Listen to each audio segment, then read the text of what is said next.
L'échiquier international, bienvenue. Deuxième journée des travaux. En effet, l'Algérie réunit les pays africains pour le premier sommet international organisé par l'Union africaine sur la criminalisation de la colonisation en Afrique.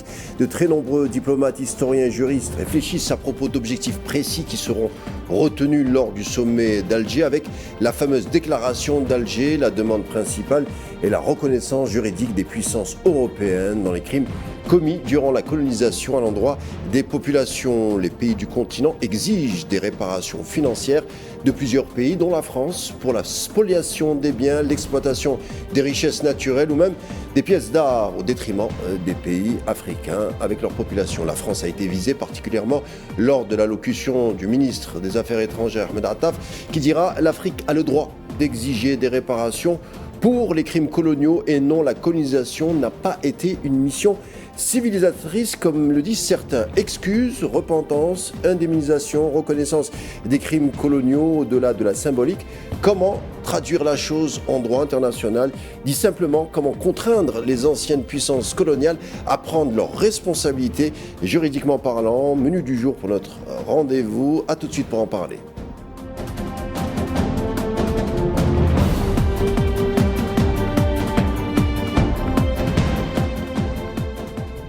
On l'a dit, Ahmed Attaf, le ministre des Affaires étrangères, évoque lors de ce sommet d'Alger le droit des pays africains d'exiger une reconnaissance formelle et explicite de reconnaissance de crimes coloniaux contre sa population durant l'ère coloniale. Les pays africains ont applaudi l'allocution du premier diplomate algérien. Mais justement, comment contraindre ces pays européens à reconnaître leurs crimes commis dans le passé? On parle de justice internationale, bien entendu. On tentera d'y répondre tout d'abord avec moi sur le plateau. Moustapha Etmouhoub, bonsoir, bienvenue. Bonsoir, merci. Journaliste, auteur de plusieurs ouvrages, dont ce dernier, Sahara occidental, un peuple brûlant de libération. Il sera question de cela aussi ce soir. Bienvenue en tout cas. Merci. Alors, avec nous et à partir de Lyon, il est professeur en droit international. Osman Filali, heureux de vous accueillir. Bienvenue. Merci pour votre accueil, heureux de participer à votre émission. Alors, par où commencer, vu que le sujet est à la fois délicat et complexe? Eh bien, tout simplement par une citation allemande de Chinua Achebe, du grand romancier nigérien, qui a dit cette phrase qui va vous dire quelque chose, Moustapha Etmouhoub, dans son roman Tout s'effondre, il dira, qui résume peut-être aussi les débats du jour, il dira « Tant que le lion n'aura pas son propre historien, l'histoire de la chasse glorifiera toujours le chasseur ». Alors à Alger, Moustapha Etmouhoub, les lions, au-delà de l'écriture de leur propre histoire, veulent mettre le chasseur sur le banc des accusés. Exactement. Donc ils veulent renverser la vapeur. Ils veulent un petit peu marquer le cours de l'histoire avec un retour sur la véritable histoire, ce qui s'est passé pendant des siècles passés, les siècles de la colonisation. Donc personne ne peut le faire à la place de ces peuples qui étaient colonisés, qui portent jusqu'à aujourd'hui les stigmates de la colonisation. Donc la rencontre d'Alger est un point de départ. Bien sûr, il y a eu plusieurs revendications avant. Plusieurs peuples qui ont revendiqué au moins la reconnaissance avant la réparation. Et c'est un processus lent qui n'est pas facile à mettre en œuvre parce que toujours, comme l'auteur l'a si bien dit, l'Occident, qui est le centre de la colonisation, qui est l'initiateur du mouvement de la colonisation à travers l'histoire, il détient toujours, dans le rapport de force, il détient toujours le récit, il détient toujours cette capacité de jeter le doute autour de ce qui s'est passé. Et on l'a vu avec la tentative en 2005, oui. Le 23 février, quand il y a eu la loi sur la décolonisation, il y a l'article sur la colonisation, on a parlé d'aspects positifs de la colonisation. Donc, c'est un combat. Et je crois que le rendez-vous d'Alger est un rendez-vous très important. Qui fera date. Qui fera date pour ces peuples qui ont vaincu la colonisation et qui ont eu leur indépendance par les armes ou par un vaste mouvement politique, ils veulent aujourd'hui marquer l'histoire, marquer cette victoire, la marquer clairement en déclarant que la colonisation est négative, que la colonisation était quelque chose de malheur pour l'humanité. Ousmane Filali, je vous laisse réagir aux propos de Moussa Faït Mohoub, mais c'est vrai, ce qui se passe à travers la conférence internationale d'Alger, bien sûr, il y a un aspect juridique, mais c'est aussi peut-être, on envoie un message aux anciennes puissances coloniales que les pays africains veilleront désormais au grain contre la tentative de réécriture de l'histoire. Parfois, on tente de défaire, on tente aussi des opérations de déformation, des silences aussi. C'est aussi ça qui est en débat à Alger, Ousmane Filali. Oui, alors c'est en débat à Alger, mais il faut savoir aussi que quelquefois, c'est tributaire d'une contingence nationale. Alors, exemple, vous avez donné, monsieur, l'exemple de la loi de février 2005 Moussa Faït Mohoub. qui demandait à ce qu'on valorise dans les manuels scolaires l'aspect positif de la colonisation. Et un élément très important, en fait, c'était pas un projet de loi, c'est-à-dire imputable au gouvernement. C'est une proposition de loi imputable à, bon, je dirais, une sorte de droite nostalgique de la période coloniale, qui finalement a fait un mauvais coup à l'époque à Jacques Chirac. Et d'ailleurs, le gouvernement s'est débrouillé pour finalement supprimer cette proposition de loi en utilisant la Constitution, parce qu'il estimait que finalement cette proposition de loi, qui avait été adoptée, empiétait sur le domaine réglementaire qui était le seul habilité à déterminer les programmes scolaires. Et c'est sur cette façon-là, ça a été délégalisé, transformé en décret, après quoi le gouvernement l'a abrogé. Donc c'est souvent des initiatives en quelque sorte qui sont prises, initiées par des partisans de l'Algérie française, tout comme d'ailleurs la résolution récente adoptée par le Parlement français, parce qu'il y a eu beaucoup d'absents. Les accords de notamment 1968, portés par et le donc, du coup, Rassemblement les accords de national. 68, mais c'est parce que c'était porté par le RN, l'extrême droite, une partie des Républicains, et puis ensuite les autres, le parti présidentiel était absent, et bien il y avait beaucoup de gens de la gauche qui, à ce moment-là, ce jour-là, étaient absents. Donc, en fait, C'est passé à une voix près. RN, Hein, c'est passé une voix près, il a profité de l'absence, mais ça ne reflète aucunement, évidemment, un consensus sur la question. Que les États veuillent réviser, etc., adapter le contenu, c'est tout à fait légitime. C'est comme dans un contrat, on l'actualise, c'est une mise à jour. Mais dénoncer comme ça symboliquement, c'est bel et bien, en fait, une initiative d'une droite extrême et même d'une partie d'une droite républicaine qui veut utiliser finalement la mémoire à des fins de rente, en fait, en réalité, purement électorale en vue des prochaines élections. Il ne faut jamais l'oublier parce que, de l'autre côté, il faut quand même souligner que le gouvernement français, quand même, fait un travail de mémoire au travers de la commission, vous savez, initié notamment le projet ou le rapport Benjamin Stora, auquel on peut absolument pas reprocher, en quelque sorte, de défigurer l'histoire, etc. Donc maintenant, en revanche, on en parlera tout à l'heure. Pourquoi dans le rapport ne propose-t-il pas d'excuses, etc. Sauf qu'elle ne travaille plus depuis plusieurs mois. La commission Benjamin Stora, qui lui-même a essuyé quelques colibés, elle ne travaille plus, elle n'est plus opérante depuis plusieurs mois. Oui. Alors, le pauvre, il a essuyé des obstacles et des critiques de tous les côtés, alors que c'est quelqu'un qui, évidemment, manifeste la plus grande intégrité scientifique, historique, etc., que ce soit lui ou des gens comme Pascal Blanchard. D'ailleurs, les deux ont récemment fait un ouvrage, Faut-il s'excuser de la colonisation, où leur nuance peut aussi leur faire les exposer à de très vives critiques des deux côtés. Ils arrivent à la conclusion que oui. On en parlera tout à l'heure, si vous voulez, sur ça.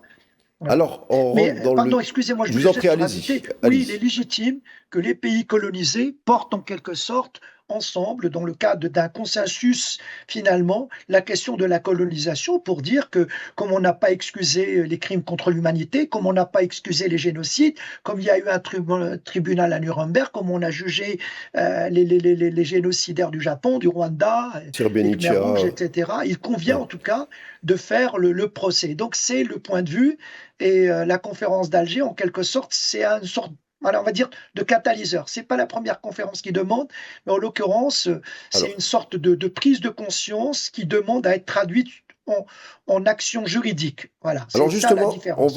on va voir ensemble ce soir les précédents de ces actions juridiques. On sait que certaines puissances, anciennes puissances colonisatrices, ont plus ou moins reconnu leurs crimes coloniaux. Par exemple, l'Allemagne avec le génocide des Hereros et des Namas en Namibie en 1904, considéré comme d'ailleurs le premier génocide du XXe siècle. On rappelle rapidement les faits. 80% des autochtones décimés, sans parler d'une déportation massive, des camps de concentration, travaux forcés qui prennent officiellement fin en 1908. En 2004, donc à peu près 100 ans, les débuts des massacres, l'événement du génocide refait une nouvelle fois surface dans la presse allemande qui pose, entre autres, la question d'une indemnisation possible due à la Namibie. Et puis on a en juillet 2015 une motion qui est déposée au Bundestag par le député Niema Movetsat pour le parti de gauche Die Linke qui précise que le Parlement allemand se souvient des atrocités commises par les troupes coloniales de l'Empire allemand dans son ancienne colonie donc du sud-ouest africain. Et les autorités allemandes reconnaissent, d'ailleurs par un communiqué du ministère des Affaires étrangères à partir de ce moment-là, c'était Heiko Maas, le caractère génocidaire du massacre. Donc, Mustapha El Mohoub, on voit que par rapport au traitement, il y a un différentiel dans l'approche du passif colonial entre l'Allemagne et la France, avec ce que vient de nous décrire par exemple Ousmane Filali. Il n'y a pas que l'Allemagne. Il y a Oui, eu pour citer l'Italie cet exemple, aussi qui bien est sûr. allée dans ce sens avec la Libye et l'Éthiopie. Il y a aussi l'Angleterre qui est allée dans ce sens avec le Kenya. Pour ces crimes, ils ont reconnu leurs crimes en 2013 par rapport à ce qui s'est passé au Kenya, le crime des Momo. Oui.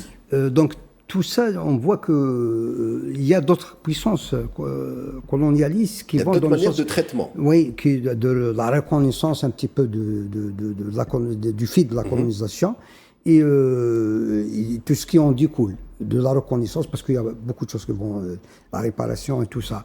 Mais la France, on voit qu'elle est en retard sur cette question. Je rejoins ce que vient de dire notre ami maintenant. En retard ou elle est vite? Peut-être que... oui. En retard, oui, en retard. Et en même temps, elle cherche un petit peu pour elle la bonne formule. Alors qu'il y a une seule formule, reconnaître les crimes et les méfaits. Donner cette mission à une commission, pour moi, ça va déboucher sur rien. Pourquoi, Mustapha El Mohoub? Parce que reconnaître un fait, l'écriture de l'histoire, c'est pas le fait d'une commission. Il y a des faits historiques maintenant. Tous les historiens sont unanimes à parler des méfaits de la colonisation, notamment de la colonisation française en Algérie et ailleurs, au Sénégal et ailleurs. Donc, Madagascar, on en parlait du bien cas de sûr, Madagascar. il y a eu beaucoup de massacres qui ont été commis, qui sont documentés, qui sont su de tout le monde, etc. C'est pas une commission qui va régler ce problème. C'est-à-dire la commission, ça démontre un malaise interne à la France. Donc il y a des forces qui sont pas d'accord sur cette question. Et on voit que même Macron, qui a fait quelques pas en avant, il a tout de suite, il s'est arrêté, il n'a pas avancé. Et au contraire, il est allé dans un autre sens. Le candidat Macron a fait une promesse, et peut-être le président est sous d'autres pressions. Voilà. Donc, c'est pas une commission à régler ce problème. C'est vrai, comme il vient de le dire, la décolonisation n'est pas terminée par un truc comme le Nuremberg, etc., où on a fait le procès du nazisme, etc. Donc, il n'y a pas eu le procès du colonialisme. Et donc, ce qui a suivi par la suite, on a vu que le récit colonialiste y est, il résiste, il est toujours là, il a essayé d'édulcorer la colonisation, notamment en Algérie. Donc, c'est pour ça que je dis que la France, pour moi, elle est en retard sur cette question. Plus encore, elle est prisonnière d'un débat interne où les forces négationnistes, les forces qui veulent imposer un récit où ils voient des aspects positifs de la colonisation, ils sont toujours là, ils sont dominants, ils dominent même le débat en France actuellement. Ousmane Filali, comme vient de nous le dire, l'expliquer Mustapha El Mohoub, c'est vrai, il y aurait des forces, j'utilise le conditionnel, vous allez me dire ce que vous en pensez. Et c'est vrai qu'il y a des forces politiques qui reconjuguent le passif colonial, notamment en Algérie, parce que peut-être il y a une résurgence sur le présent. Alors pourquoi est-ce que ça fait peur à un certain pan de la classe politique française de revoir leur histoire de manière objective? On est au fond au pays de Descartes, donc on devrait traiter la chose de manière scientifique. Mais là, sur l'histoire de l'Algérie, on met beaucoup de passion. Pourquoi, selon vous? Cette histoire, c'est quasiment un triptyque. En fait, il y a 3 temps. Il y a le temps de l'histoire, c'est-à-dire le travail de l'histoire, le travail des mémoires, qui évidemment est basé un peu sur l'histoire, hein, la reconstitution, et le travail du droit. Et ce sont en fait 3 temps qui ne sont pas synchronisés. Le premier temps qui a commencé pour l'Algérie, ça a été d'abord le temps de l'histoire, les historiens. Et maintenant, tous les faits sont établis, même l'utilisation de gaz, etc. Enfin, il y a rien, enfin, rien n'est resté évidemment caché. On connaît la torture, on connaît l'utilisation de gaz, on connaît finalement tout ce qui est. Les faits sont parfaitement connus, l'histoire est parfaitement connue. Maintenant, effectivement, il y a les 2 temps qui se doivent suivre. C'est qu'est-ce qu'on fait de cette histoire? Et en réalité, il y a 2 choses parfaitement distinctes. Il y a le temps de la mémoire, la réconciliation des mémoires, c'est la thèse de Raphaël Beck-Bataille, mais c'est aussi l'objectif finalement du rapport Stora. C'est comment, à partir de faits historiques établis, on concilie les mémoires. Et puis ensuite, il y a le temps qui finalement ne relève pas de la compétence et de la mission donnée aux historiens, le temps du droit. Qu'est-ce qu'on fait une fois que les faits historiquement sont avérés, et indépendamment de la réconciliation des mémoires, qui d'ailleurs peut rejoindre le droit finalement, eh bien, qu'est-ce qu'on fait avec le droit? Alors, pour la colonisation française, il y a des forces extrêmement négatives. Il y a eu beaucoup de résistance, d'abord au temps de l'histoire. Et les travaux des historiens se sont heurtés à beaucoup, évidemment, d'obstacles. Meignet, Stora, enfin d'autres, Raphaël Bataille, etc. Tous ceux qui ont voulu faire un travail d'historien se sont heurtés à des difficultés d'accès aux archives, des difficultés même liées à des formes finalement de négationnisme historique, etc. Osman Filali. Ceux qui ont voulu ensuite faire le travail de mémoire, vous voyez à peu près, de dire que finalement, les mémoires, il y a aussi, on va dire, la douleur des pieds noirs, qui ne sont pas en quelque sorte, je ne parle pas des gros colons, etc., mais ceux qui ont cru dans ce qu'on appelle, comme disaient les Saint-Simoniens, l'Algérie des chimères, etc., le temps de la mémoire de réconciliation entre les Français et les Harkis eux-mêmes, traités évidemment dans des camps, etc. Le temps, etc. Enfin, il y a plusieurs temps.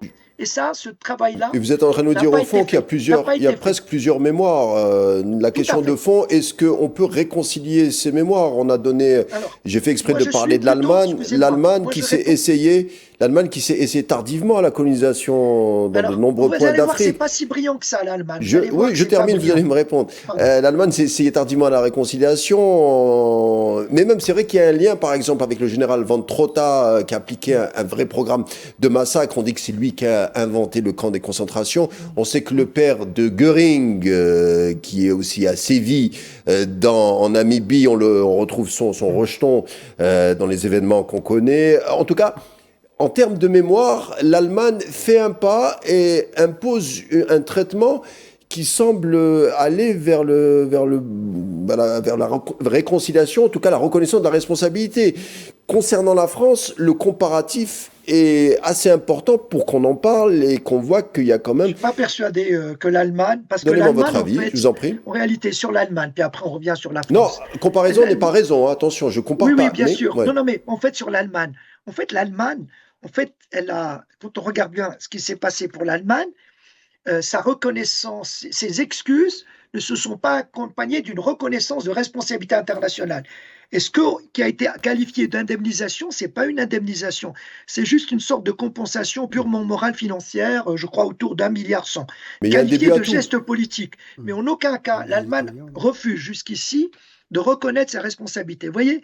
Donc elle présente ça comme un geste politique, mais elle est loin de reconnaître sa responsabilité et encore plus loin de la reconnaître au sens des textes de la Commission de droit international comme ce qu'on appelle des formes de satisfaction. Juste brièvement, en fait, le droit international, en tout cas les tentatives de codification ou les travaux faits par la Commission de droit international, parle souvent des restitutions, on en a parlé évidemment, notamment des biens culturels, etc.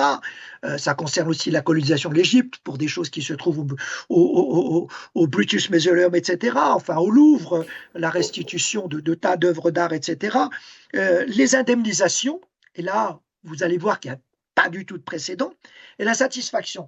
Et la commission disait, des excuses peuvent valoir satisfaction, mais c'est là que les États bloquent, c'est-à-dire que certains considèrent, en tout cas l'Allemagne a considéré que des excuses, c'est une satisfaction, mais elle dissocie, elle dit que ce n'est pas une reconnaissance de responsabilité, alors que clairement, des excuses, c'est des excuses qui constituent une reconnaissance, mais on ne peut pas s'excuser de rien.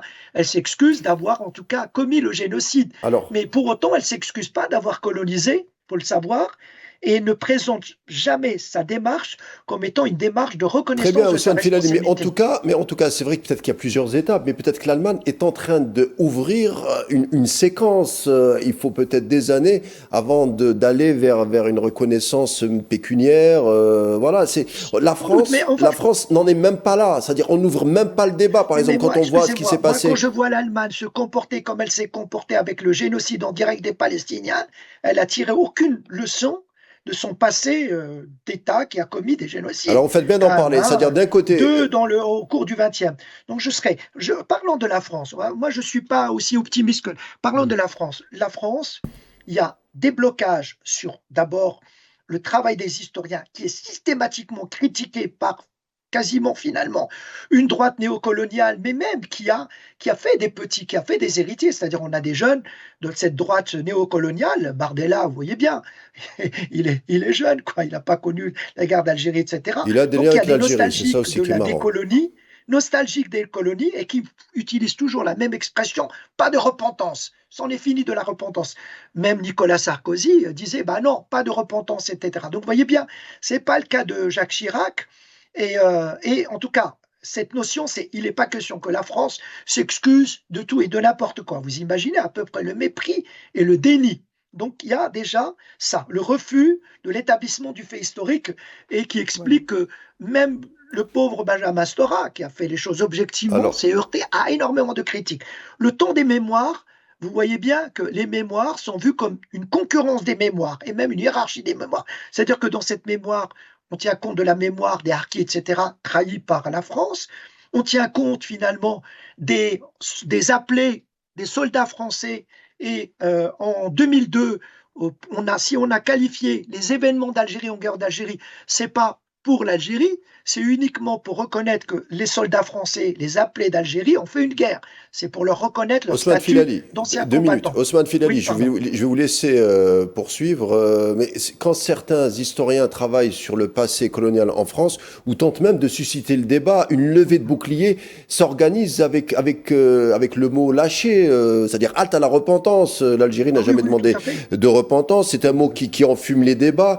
On se souvient par exemple de l'affaire Apathy, le journaliste français qui a dit qu'en Algérie, la France avait commis plusieurs ouradours sur glane, à savoir, il a fait un parallèle entre la colonisation française et les massacres nazis en question. Les propos du journaliste qui était alors un intervenant régulier sur la radio RTL, on va la nommer, avait suscité des signalements auprès de l'ARCOM, qui est l'agence de régulation audiovisuelle. Il avait valu à Apathy d'être, entre guillemets, mis en retraite temporaire. Cela illustre également que la France n'est pas prête de voir son histoire au-delà de l'extrême droite, au-delà du combat des mémoires. Et en plus, on a l'impression que cela fait office d'avertissement pour ceux qui veulent, dans le futur, s'emparer de ce sujet de la colonisation. Je pose la question à Moustapha Moustapha, je reviens vers vous. Moustapha Là, on a parlé d'Allemagne et on a dit que ce n'est pas le bon exemple. Et je rejoins votre invité, ce n'est pas le bon exemple.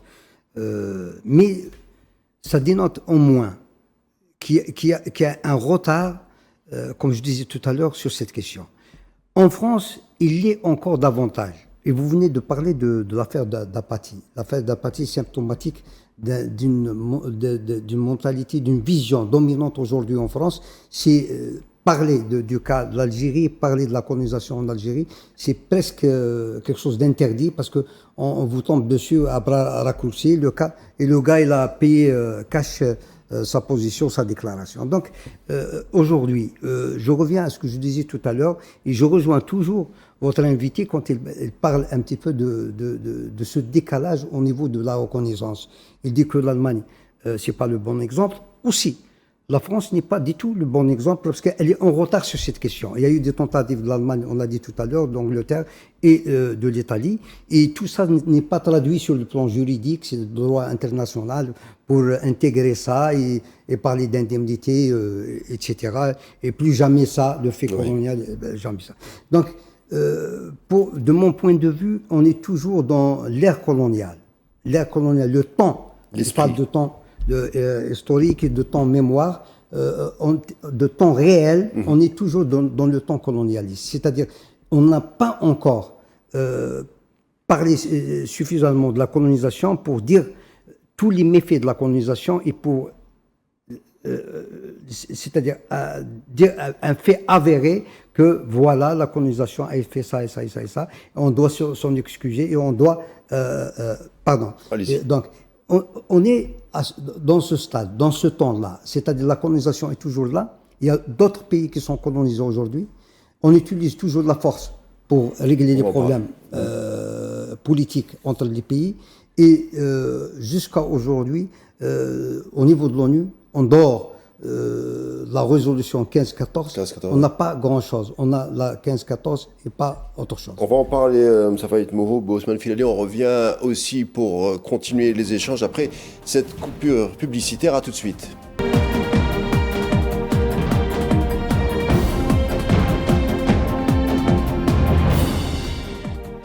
Bienvenue pour la seconde partie de l'émission, une émission spéciale consacrée au sommet international à Alger sur la criminalisation de la colonisation en Afrique. Avec moi sur le plateau, Moussa Faïd Mohoub, auteur et journaliste, et également à distance, Ousmane Filali, professeur de droit international. Moussa Faïd Mohoub, je crois que vous vouliez faire une mise au point. Pas une mise au point, une clarification par rapport à ce que disait tout à l'heure notre ami de France. Il a parlé de réconciliation des mémoires. Moi, je dirais qu'il faut d'abord construire les mémoires avant la réconciliation. Et on peut parler d'une réconciliation du moment qu'en 62, il y a eu les accords d'Évian. Ces accords d'Évian, ils ont consacré l'indépendance d'Algérie et une certaine relation, une forme de relation entre les deux pays, entre l'ancien colonisateur et l'Algérie. Donc sur ce plan, c'est bon, l'indépendance acquise, il y a à chacun sa mémoire. Il a parlé des harkis. Les harkis, c'est une affaire, de mon point de vue, propre, est une question interne à la colonisation, donc une question franco-française. La question des pieds noirs. Les pieds noirs, c'est pas les Algériens qui les ont chassés, c'était l'OAS. Et je reviens sur l'OAS aujourd'hui.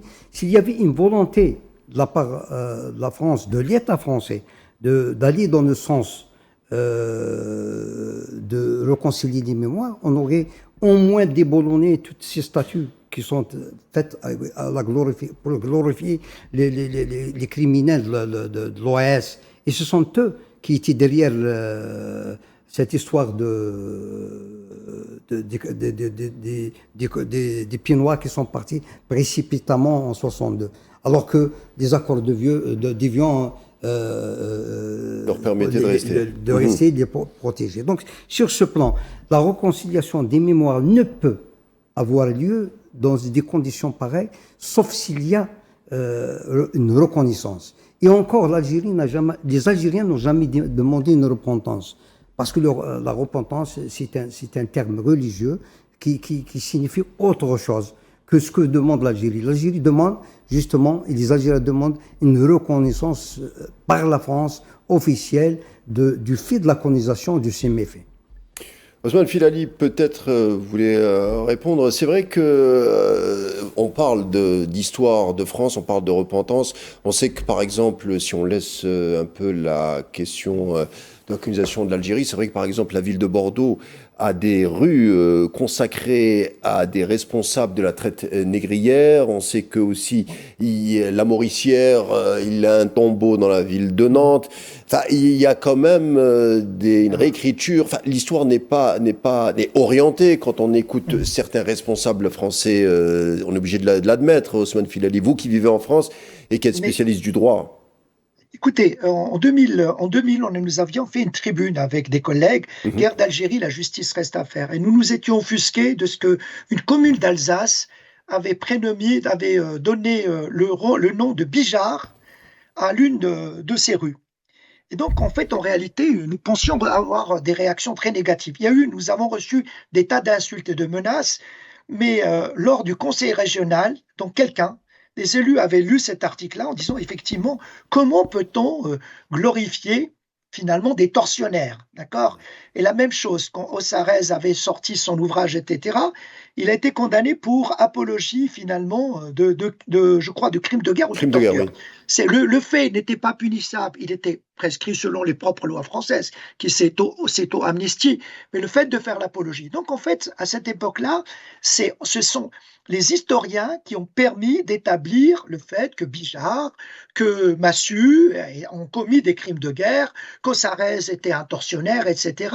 Mais les lois d'amnistie ne permettaient pas à l'époque de les poursuivre parce qu'il y a eu des tentatives de poursuite. Vous voyez ce que je veux dire?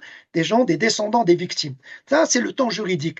Maintenant, le temps des mémoires, oui, effectivement, le temps des mémoires, vous avez dit, oui, pour l'histoire des harkis, c'est effectivement une mémoire franco-française. Ce que je voulais dire simplement, pour résumer, c'est que le temps des historiens, le travail des historiens, c'est toujours heurté à des obstacles, du déni. Vous voyez, regardez Apathy qui raconte une chose qui relève du constat historique. Il est stigmatisé, il est ostracisé, il y a bien le déni. C'est-à-dire que même l'histoire, le fait historique, fait l'objet d'un déni de la part d'une partie de la population qui est, je puis dire, dans la nostalgie et dans le déni total, c'est la cécité totale. Maintenant, la mémoire, évidemment, j'entends ce que vous dites, effectivement, non, la mémoire, elle n'est pas achevée. Les mémoires, il ne faut pas oublier aussi que c'est la mémoire aussi des descendants de ceux qui est tué. Moi, par exemple, mon grand-père, enfin, je ne vais pas raconter mon histoire, il a été tué par l'OS. Quelle est ma mémoire entre, effectivement, la réconciliation entre un descendant de gens tués par l'OS et peut-être des petits-enfants de gens qui ont appartenu à l'OS, qui ne sont pas responsables pour les crimes, évidemment, commis par leurs grands-parents.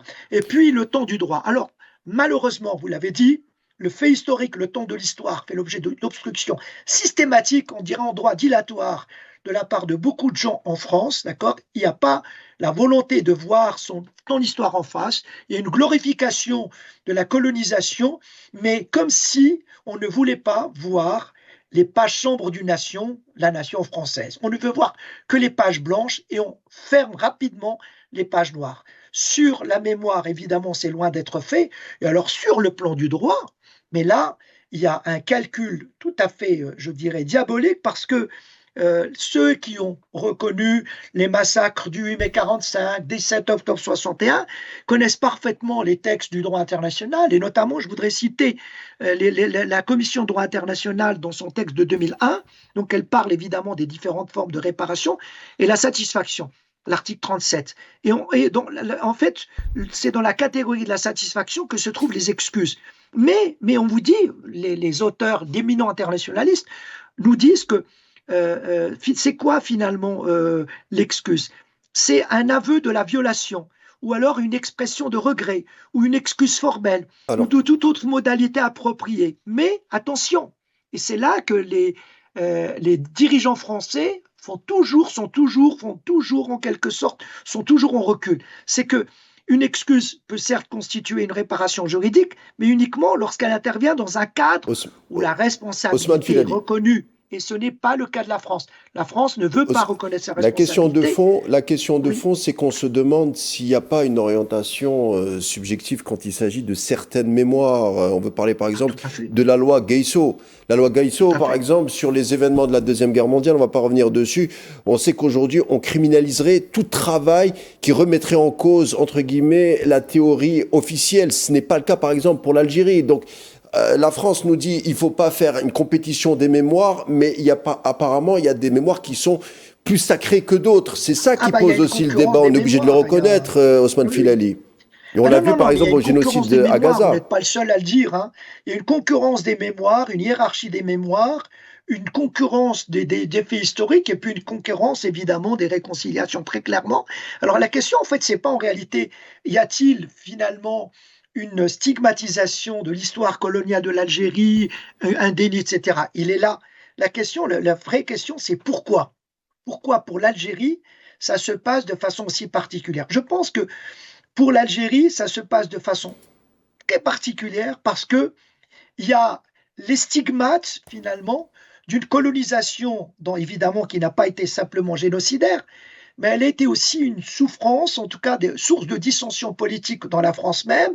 La France était obligée de se reposer évidemment la question de son propre, finalement, sa propre mission sacrée de civilisation. On est loin, vous savez, le pacte de la SDN, quand il avait confié les mandats, les protectorats sur la Tunisie et le Maroc, c'était une mission sacrée de civilisation, mais l'Algérie, on Alors, était loin de la mission sacrée de civilisation. C'était quasiment mettre une mission finalement exterminatrice, hein, et je n'exagère pas. Vous voyez, c'est quasiment une mission finalement d'assimilation totale avec évidemment un statut d'indigénat. On sait qu'effectivement, à un moment donné, les blue-violettes commencent à se poser des questions. Et mm, puis, quand les questions qu'on commence à se les poser, les remèdes sont évidemment extrêmement limités. Ils ne remettent pas en cause le fait colonial, un droit colonial, une institution, un système, une politique ah, coloniale. Ismaël, Pourquoi maintenant, vraiment, pourquoi maintenant alors, il y a toujours aussi de violents débats au sein de la société française, y compris, ce qui est surprenant, entre des générations qui n'ont pas du tout connu la guerre d'Algérie. Et en fait, parce que la mémoire de la guerre d'Algérie est une mémoire en fait héréditaire qui est transmise par des gens qui sont des néocolonialistes, des nostalgiques de l'Algérie française et qui ne veulent pas regarder très bien. la vérité en face, à savoir qu'il y a eu 1,5 million de morts, qu'il y a eu de l'extermination, qu'il y a eu finalement ce que Osman disait Tilali, Apathy, effectivement. Enfin, je vais poser la question à Moustapha Et Mohoub. Bon, on va essayer de voir aussi la différence, par exemple, entre la valeur juridique des excuses dans le droit international. Lui qui qui s'en est occupé à travers un ouvrage, Sahara occidental, un peuple brûlant de libération, vraiment un ouvrage passionnant, un ouvrage d'histoire, un ouvrage de mémoire, un ouvrage de récit et d'archives qu'on ne veut pas mettre en avant du débat, en tout cas international.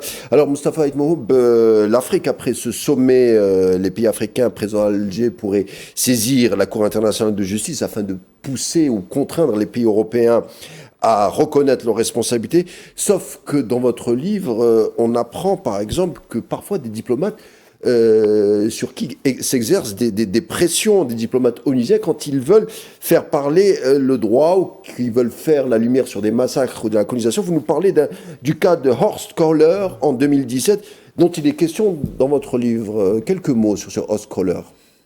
Horst Kohler, c'est l'ancien président d'Allemagne. Aujourd'hui, il n'est plus de ce monde, décédé. Il était le représentant ou l'envoyé spécial du secrétaire général de l'ONU. Il a essayé d'initier quelques rencontres entre le Polisario et le Maroc autour des tables rondes pour un règlement politique du conflit sahraoui. Et Horst Kohler n'a pas reçu tout le soutien qu'il fallait des membres du Conseil de sécurité. Parler de quelqu'un qui a une probité, une Probité éthique. morale, éthique et tout ça.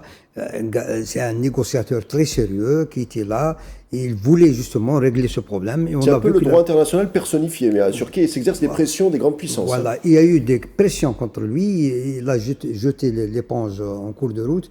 Et s'est retiré, il a avancé une maladie, des causes de maladie, alors que la cause principale, c'est qu'on l'a laissé tout seul dans ces négociations. Ensuite, on a exercé sur lui des pressions. Et le Maroc, l'occupant marocain, dès le départ, ne le reconnaissait pas en réalité. Donc, c'est ce qui explique un petit peu la volonté politique, le droit international. S'il n'y a pas de volonté politique, le droit international n'a pas de sens. Et on l'a vu à Gaza, on l'a vu par rapport à Netanyahou, on a vu comment la Cour pénale internationale a traité le cas de l'Ukraine, comment c'est autosaisi sur le cas de Poutine. De 2 poids, 2 mesures. Voilà, les 2 poids, 2 mesures. Donc, s'il n'y a pas de volonté politique, de décision politique, le droit international reste lettre morte. Sahara occidentale, un peuple brûlant de Libération, Moussa Faïd Mouhoub aux éditions Légende. Il y a autre chose, Moussa Faïd Mouhoub, à travers ce livre, et qui nous gêne un tout petit peu, c'est que vous nous rappelez une chose à la fois très importante et très gênante, je viens de le dire, c'est qu'un État africain peut en coloniser un autre. Exactement. On l'a vu, pas uniquement le Maroc, on l'a vu avec l'Éthiopie, le cas de l'Éthiopie, etc. Donc, il y a maintenant des colonisations par procuration, ce que j'ai appelé par procuration, parce que le Maroc, dans cette région, il joue la carte des anciens colons, notamment de la France. Donc, ce qui est regrettable, qu'un État issu d'un mouvement de libération, comme le Maroc par exemple, et se trouve dans une posture de colonisateur dans le voisinage, dans un pays africain. Voilà. Exactement. Ousmane Filali, alors l'étape après cette conférence internationale d'Alger qui consisterait à criminaliser les actes durant la colonisation, on nous dit qu'on devrait saisir la Cour internationale de justice, qui dépend de l'ONU. Comment faire quand on a la plupart des membres permanents, l'Angleterre, les États-Unis, la France, qui eux-mêmes ont un passif colonial un peu compliqué. Donc je vous pose la question d'une autre manière, comment on peut être à la fois juge et arbitre quand il s'agit de crimes coloniaux que nous-mêmes nous avons commis? Alors, je crois qu'en fait le problème c'est la pression qui est exercée sur les juges. Il faut savoir que la Cour internationale de justice, quand elle a été saisie initialement par l'Afrique du Sud, vous voyez, sur la question de la violation de la Convention sur la prévention du crime de génocide, il y a eu des pressions sur certains juges de la Cour internationale de justice. Alors certains, évidemment, étaient acquises, en tout cas, à la cause israélienne, mais il y a eu des pressions. La même chose pour la Cour pénale internationale, des menaces, vous voyez ce que je veux dire, des interdictions. On parle de Karim Khan, par exemple. Sur des juges, et puis évidemment sur le ministère public, sur le procureur général. Donc là aussi, ça montre quand même, certains parlent de fin du droit international. Moi, je dirais que c'est simplement une régression du droit international où la force, finalement, veut s'imposer, mais elle ne peut pas s'imposer. Donc, pour répondre à votre question, oui, les États, à l'issue du sommet d'Alger, devraient saisir la Cour internationale de justice. Et je pense que même si la Cour internationale de justice, même si elle se déclarait compétente, ou même si finalement ce qu'elle déciderait ne serait pas sanctionné, au moins ferait peut-être jurisprudence. Parce que quelquefois, à l'occasion des décisions qu'elle rend d'incompétence, elle fait ce qu'on appelle un obiter dictum, c'est-à-dire finalement une digression où elle établit que tels faits ont bien constitué historiquement des crimes de génocide. Et je pense que même si ces crimes de génocide, ces crimes de guerre, crimes contre l'humanité, etc., des crimes contre la paix, vous voyez, eh bien, ne sont pas ensuite poursuivables pour des raisons juridiques. Le seul fait de les reconnaître comme crimes, à mon avis, constitue un élément satisfactoire, voyez, à peu près. C'est ce qui s'est passé, vous voyez, dans l'affaire du Royaume-Uni avec le Kenya, vous voyez, le Royaume-Uni a reconnu des tortures et a exprimé publiquement des regrets. Donc c'est bien une reconnaissance de responsabilité. Vous voyez, il y a également des précédents juridiques de précédents sur le plan juridique, d'accord. L'Allemagne, vous voyez, ça peut se retourner contre elle. Le fait qu'elle ait fait des excuses officielles, et même si elle a présenté le financement d'1 milliard comme uniquement un geste de réconciliation, en droit, peu importe. Vous savez, ça s'appelle, en droit, on peut vous dire, oui, mais même si vous l'avez présenté sous forme d'une obligation morale, cette obligation s'est juridicisée, s'est juridifiée, et donc c'est bel et bien une reconnaissance de responsabilité de laquelle on en tire les conséquences. Le problème, c'est que, quelles sont les conséquences? Est-ce que les États qui ont colonisé peuvent invoquer le principe d'imprescriptibilité pour ce type de crime? Moi, je pense que oui, rien ne s'y oppose. Et puis, est-ce qu'ils peuvent exiger des réparations? Je pense que rien ne s'y oppose. Maintenant, tout autre est le respect, évidemment, des arrêts qui seraient rendus. Ça, c'est ton histoire, parce que effectivement, il n'y a aucun moyen, finalement, de pression pour exécuter de futurs arrêts de condamnation. Moussa Faïd Mouhoub, on arrive à la fin de notre émission. Je vous pose la question d'une autre manière que celle que j'avais soumise à Ousmane Filali. Comment soumettre des grandes puissances à reconnaître leurs crimes coloniaux quand elles-mêmes ont un lien indirectement avec le génocide à Gaza? À Gaza, Bien sûr, à Gaza, oui. Oui, à Gaza. l'état actuel des choses. Je parle des grandes puissances, les 5 membres permanents. Hein. Oui, le fonctionnement du Conseil de sécurité, exactement. etc.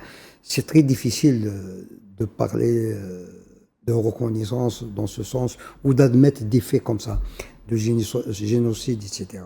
Mais comme vient de le dire votre invité, qui est spécialiste dans le droit international, il y a des faits comme ça, quand ils sont admis de cette manière, comme le cas de l'Allemagne qui a reconnu ces crimes génocidaires en Namibie, comme en 2013 l'Angleterre qui a reconnu les crimes contre les Kenyans en 1950. Si ce sont des faits là, avérés, comme l'Italie d'ailleurs, qui ont reconnu leurs crimes en Italie, ce sont des faits, des précurseurs qui peuvent être des cas de jurisprudence sur lesquels on peut demain travailler et faire de pression pour que le droit international prend en charge ces cas. On ouvre le champ pour nourrir plus tard cette thématique, puisque la question est loin d'être tranchée. Merci Moussa Faïd Moum d'avoir été des notes journaliste et auteur. Je rappelle le nom de votre ouvrage, Sahara occidental, un peuple brûlant de libération. On fera une émission consacrée spécialement à cet ouvrage d'ici peu.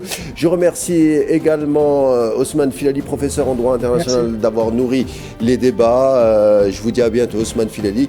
Merci de votre fidélité, chers téléspectateurs. Je vous laisse avec la suite des programmes sur Al24 News en vous souhaitant une agréable soirée.